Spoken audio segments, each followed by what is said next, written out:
राजस्थान, ये नाम सुनते ही दिमाग में क्या आता है? शायद बड़े बड़े महल, किले, रेगिस्तान, है ना? लेकिन जो छवि हम सब जानते हैं, उसके पीछे एक बहुत गहरी और सच कहूं तो कहीं ज्यादा दिलचस्प कहानी छिपी हुई है। तो चलिए आज इसी कहानी में थोड़ा और अंदर चलते हैं। तो सवाल ये उठता है कि राजस्थान को असल में क्या चीज बनाती है? क्या ये सिर्फ वही रेत के टीले और आलीशान किले हैं जिनके बारे में हम हमेशा सुनते और देखते आए हैं, या इस जानी पहचानी तस्वीर के पीछे कुछ और भी है? हाँ, ज्यादातर लोगों के लिए तो यही बातें, भव्य महल, विशाल रेगिस्तान, राजघरानों की कहानियां, यही राजस्थान की पहचान है। और ये बातें अपनी जगह सही भी हैं, पर ये पूरी कहानी नहीं है। सच तो ये है कि ये बस एक छोटा सा हिस्सा है। असलियत में इस शाही नकाब के पीछे एक ऐसा इतिहास छिपा है जो हजारों, जी हाँ, हजारों साल पुराना है। इतना पुराना कि ये उन किंवदंतियों से भी पहले का है जो हम सुनते हैं। तो चलिए थोड़ा टाइम ट्रैवल करते हैं और पीछे चलते हैं, राजपूत राजवंशों के आने से भी बहुत पहले। हम एक ऐसी दुनिया की बात करने जा रहे हैं जो अपने समय से बहुत आगे थी, खासकर शहरी प्लानिंग और मेडिकल साइंस में। कालीबंगा की सभ्यता को देखिए, ये सच में हैरान कर देती है। जरा सोचिए, एक ऐसा समाज जो शायद मात्र सत्तात्मक था, जहां ब्रेन सर्जरी तक के सबूत मिले हैं। और उनकी सिटी प्लानिंग, अरे वो तो आज के शहरों को टक्कर दे सकती थी। और सबसे अजीब बात क्या है पता है? वहां कोई मंदिर नहीं मिला है। संस्कृत लिटरेचर में इस जगह को क्या कहा गया है? बहुधान्यदायक क्षेत्र, मतलब भरपूर अनाज वाला इलाका। आज की रेगिस्तानी छवि से एकदम उलट, है ना?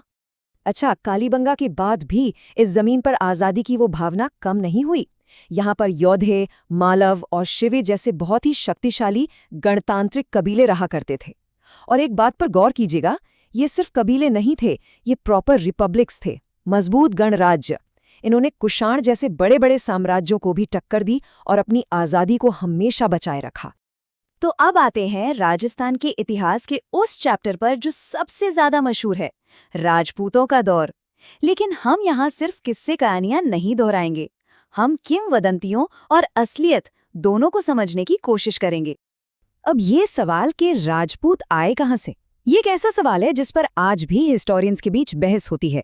इसका कोई एक सीधा साधा जवाब है ही नहीं। कुछ थ्योरीज कहती हैं कि वो अग्निकुंड से पैदा हुए, तो कुछ उन्हें पुराने वैदिक क्षत्रियों का वंशज मानती है, और कुछ तो ये भी कहती हैं कि वो विदेशी कबीलों से आए थे जो भारत में बस गए। और सच कहूं तो यही जटिलता उनकी कहानी को और भी ज्यादा दिलचस्प बना देती है। हम अक्सर ये मान लेते हैं कि राजपूत समाज हमेशा से पुरुष प्रधान रहा होगा, लेकिन इतिहास हमें कुछ और भी दिखाता है। एक बहुत ही बढ़िया मिसाल है इसकी। 12वीं सदी में चौहान वंश के राजा अजय राज ने अपनी रानी सोमलवती के नाम पर सिक्के ढलवाए थे। जरा सोचिए, उस जमाने में ये कितना बड़ा और कितना रेयर सम्मान रहा होगा। एक और बात जो हम अक्सर सुनते हैं वो ये है कि राजपूतों ने हमेशा एक होकर मुगलों का सामना किया, पर असलियत इससे कहीं ज्यादा कॉम्प्लेक्स थी। ये सिर्फ लड़ाई और विरोध की कहानी नहीं थी, बल्कि स्ट्रेटेजिक अलायंस यानी रणनीतिक गठबंधनों की भी कहानी थी। इसका सबसे बड़ा उदाहरण कौन है? आमेर के राजा मानसिंह, जो अकबर के सबसे करीबी और भरोसेमंद जनरल्स में से एक थे। अगर राजस्थान के पूरे इतिहास को देखें तो एक चीज है जो हमेशा नजर आती है, वो है किसी के सामने न झुकने का जज्बा, एक तरह की अवज्ञा की भावना। और ये जज्बा सिर्फ राजाओं और रानियों तक ही सीमित नहीं था, बिल्कुल नहीं। 1857 की क्रांति को ही ले लीजिए, ये कोई अचानक हुई घटना नहीं थी। इसके पीछे सालों का गुस्सा और असंतोष था। पॉलिटिकल लेवल पर देखें तो अंग्रेजों ने सामंतों की सारी पावर छीन ली थी। इकोनॉमिक लेवल पर उनकी नीतियों ने लोकल इंडस्ट्रीज को तबाह कर दिया था। और फिर वो आखिरी चिंगारी, चर्बी वाले कारतूस, जिसने हिंदू और मुस्लिम दोनों सैनिकों के सब्र का बांध तोड़ दिया। और उसी चिंगारी से ये नारा गूंजा, चलो दिल्ली मारो फिरंगी। ये सिर्फ एक नारा नहीं था, ये आज़ादी की ललकार थी जो पूरे इलाके में फैल गई। ये लोगों के अंदर की उस गहरी नाफरमानी की भावना को दिखाता है।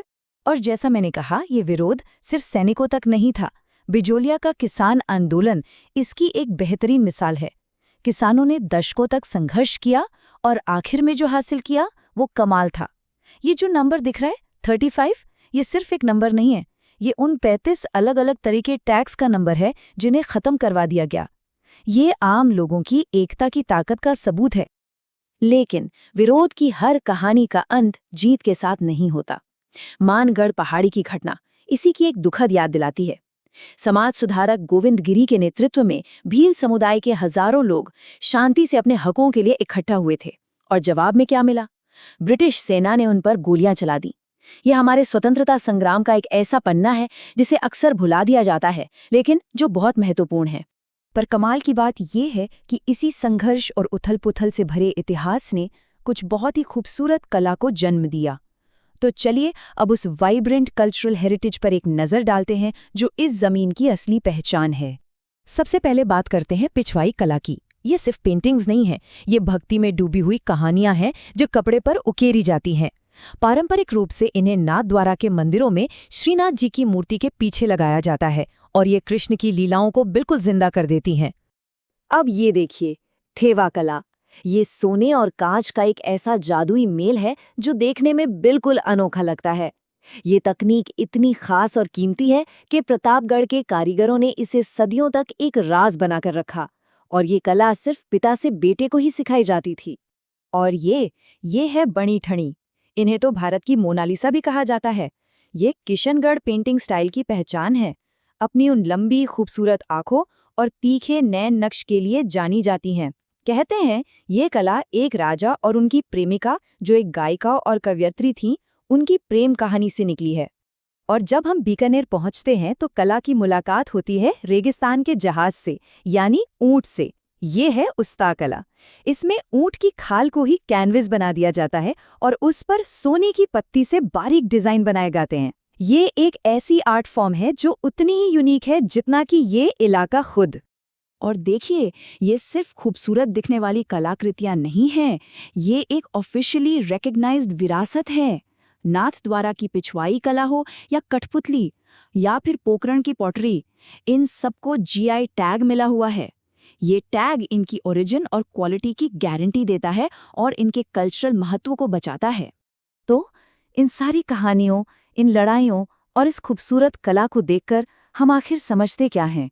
शायद यही कि राजस्थान में इतिहास कभी गुजरा हुआ कल नहीं होता, वो हमेशा आज में जिंदा रहता है। प्राचीन कालीबंगा के शहरों से लेकर आज़ादी की लड़ाई तक, शाही दरबारों की पेचीदा राजनीति से लेकर किसानों के आंदोलन तक, इन सभी अलग अलग धागों ने मिलकर एक ऐसा ताना बाना बुना है, एक ऐसी संस्कृति बनाई है जो कमाल की क्रिएटिव है और साथ ही बहुत मजबूत और लचीली भी। और ये सब हमें एक आखिरी सवाल पर लाकर छोड़ देता है, एक ऐसा सवाल जो सोचने पर मजबूर करता है कि ये कैसे हो सकता है कि इतनी लड़ाइयों, इतने संघर्ष और उथल-पुथल से भरी जमीन इतनी ज्यादा सुंदरता, कला और जिंदगी को जन्म दे। शायद यही राजस्थान का असली जादू है। सुनने के लिए बहुत बहुत शुक्रिया।